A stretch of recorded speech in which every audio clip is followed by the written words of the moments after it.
Banlieue d'Europe est un mouvement qui a permis de fédérer ces réseaux qui font vivre la culture dans les quartiers populaires, qui donnent une expression culturelle, artistique, aux mouvements qui existent dans les banlieues. On peut reconnaître que l'Europe n'est pas véritablement au rendez-vous de la culture. J'ai évoqué le budget européen, 400 millions d'euros pour la culture entre 2007 et 2013, ça fait 60 millions par an. C'est l'équivalent de la région, du budget culturel de la région Rhône-Alpes. En l'Europe, c'est 450 millions d'habitants, Rhône-Alpes, c'est 6 millions.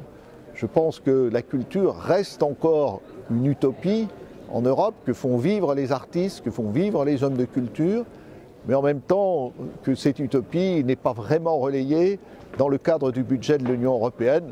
Donc je formule le souhait que les choses s'améliorent et qu'on passe à la vitesse supérieure. L'Europe est aussi peu présente sur les villes et en particulier sur les quartiers populaires.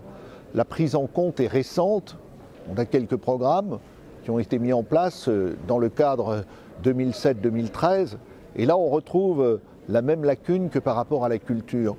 Moi je pense que par rapport à l'Europe, qui est un réseau de villes aussi très importante, qu'on ne peut pas négliger ce que sont aujourd'hui des territoires qui vivent de plus en plus l'exclusion. Donc Banlieue d'Europe, c'est la culture contre les exclusions, ce sont les cultures au pluriel contre toutes les formes d'exclusion. Je crois que la culture a un rôle moteur avec d'autres, l'emploi, les transports, la qualité de vie, la qualité urbaine, et que la culture est aussi un moyen de prendre la parole, de s'exprimer, de pouvoir partager. Et donc, je crois, quartier et Europe, c'est maintenant une préoccupation essentielle qui doit monter au niveau des décideurs de l'Union européenne.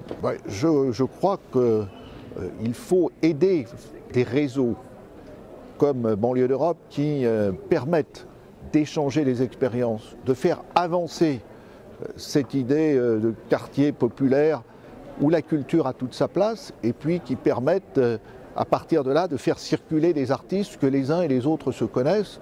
C'est un mouvement formidable qui est né il y a 20 ans et ce mouvement-là est un mouvement qui anticipe, qui va de l'avant, qui prépare le futur.